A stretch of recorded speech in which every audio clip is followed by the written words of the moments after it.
Okay, so we spend our whole lives preparing for things, right? School exams, job interviews, big life events. But what about the single most important journey any of us will ever take? The one that literally determines our eternity? Well, today we're going to break down that ultimate test. You know, the Quran is so clear about this. This life is a test, and every single test has an ending. A final exam. A day where every single thing we did or said or even just thought is brought out into the open. So the real question is, when that day comes, are you going to be ready?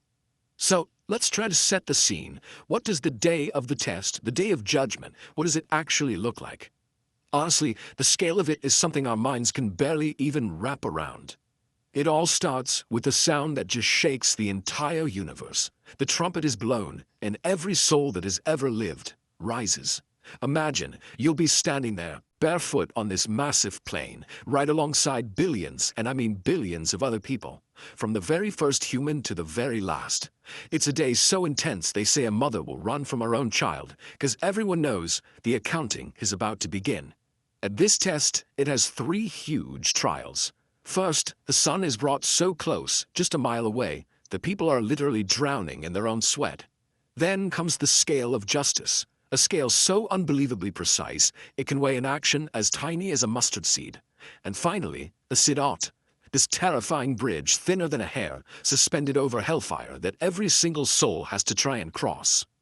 Okay, I know, that all sounds absolutely terrifying, but here's the beautiful truth. You're still here. You're still breathing. Your book is still open. So let's get to the study guide. How can you start building an eternal portfolio of good deeds that's going to help you on that day? One of the most powerful ideas in Islam is something called Sadaqah Jariyah. Basically, it means your ability to earn rewards doesn't stop when your heart does. Just think about that.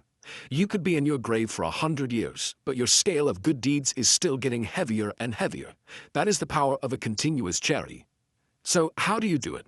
Well, the Prophet, peace be upon him, gave us a pretty clear roadmap. If you teach someone something useful, you get a reward every single time they use that knowledge. Plant a tree, and you get rewarded for every person, animal, or even a bird that gets some benefit from it. And get this, even something as simple as sharing beneficial content online, like a video or an article, that can become a source of reward for you long after you're gone. Building up your good deeds is one part of the strategy, for sure. But what about getting like VIP protection on the day when everyone else is suffering? On that day with the scorching sun, there's actually a way to get a spot in the cool, comforting shade. The Prophet, peace be upon him, told us about 7 types of people. And we're not talking about prophets or angels here. We're talking about ordinary people who made specific, powerful choices in their lives. And these 7, they will be granted the ultimate mercy, shade from Allah's very own throne. And listen, these are not some unattainable ideals.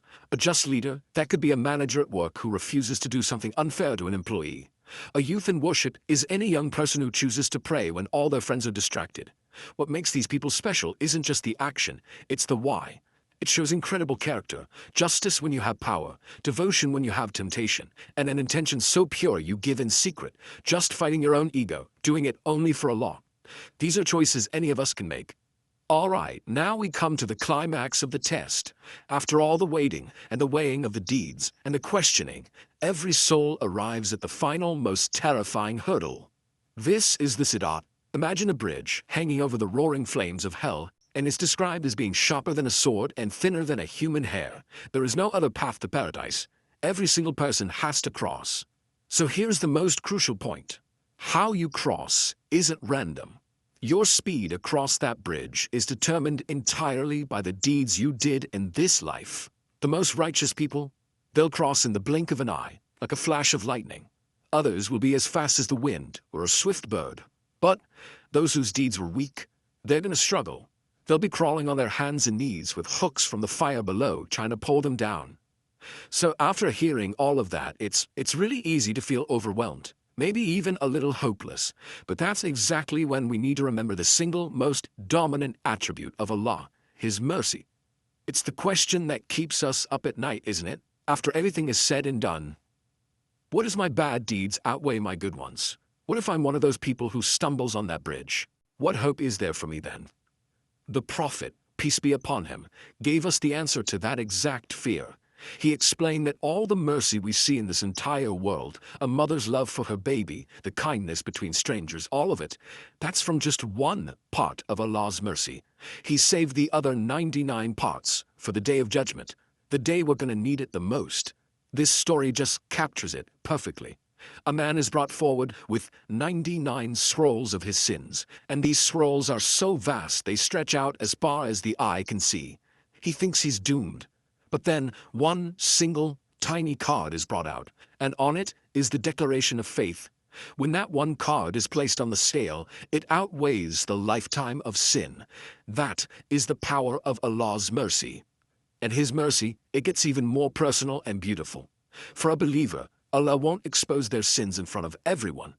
He'll bring them close, cover them with a screen so no one else can see, and He'll ask them privately, "Did you do this sin and this one?" And when the person admits it, thinking it's all over, Allah will say, "I covered it for you in the world, and today, I forgive you for it." So yeah, life is a test, and that final exam, it's daunting. But the mercy of the examiner is absolutely boundless, and the study guide is crystal clear. Right now, in this very moment, your book of deeds is open. The pen is in your hand. So what's the next thing